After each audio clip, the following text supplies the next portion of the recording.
Ponia Irena Štarienė prieš keliarius metus atvyko gyventi į Klaipėdą, kad dukrai padėtų prižiūrėti gimusį berniuką.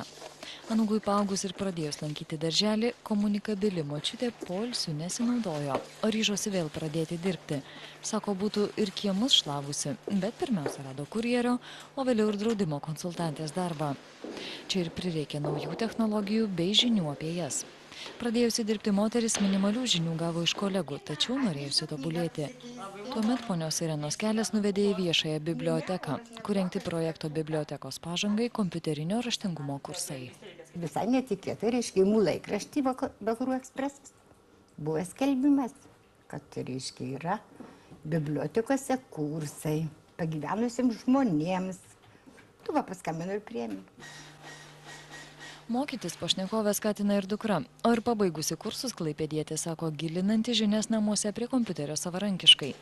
Kita ponios Irenos dukra gyvena Suomijoje, tad internetas ir Skype'o programa tapo puikiai išeitimi bendrauti per 100 kilometrų. Moteris pradėjo naudotis ir elektroniniu paštu, tai vadina svarbiausia kursuose išmoktą pamoką. Visą laiką įsivaizdavau, kad elektroninis paštas gali būti kiekvienas, kad ten būtinai turi būti slaptažodis ir kaip jis susidaro, gana sudėtinga buvo sudaryti, vis kiek darėme, tai netinka. Paskui jau vieną kartą tinka, tas slaptažodį reiškia turiu, pasislėpus susirašius, kad jau nieks nežinotų ir nieks netidarys. Na, va, tai reiškia laiškus, kol kas rašiau tik tiem studentam, atsiprašant, jau taip vadinu pagyvenusius, nes mes mokėmės, su kuriais mokėmės. Taip jau kelis laiškus vieni kitiem parašėm. Visi domėjomės ir nebuvome bambekliai. Savo kursų grupę su šypsena prisimena pašnekovė. Ponia Irena neseniai ir pati kompiuterį įsigijo. Sako, reikės atsisėsti ir studijuoti. Norisi išmokti susikelti nuotraukas į kompiuterį, elektroniniu būdu atlikti ir bankinės operacijas ir deklaruoti pajamas. Vienu žodžiu turi būti tik pradžia.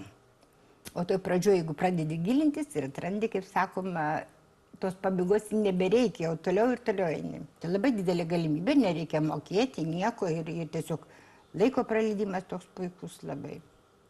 Pagyvenusiam žmonėms, sakyčiau, labai puikus gyvenimo kokybės toks jau pagerinimas.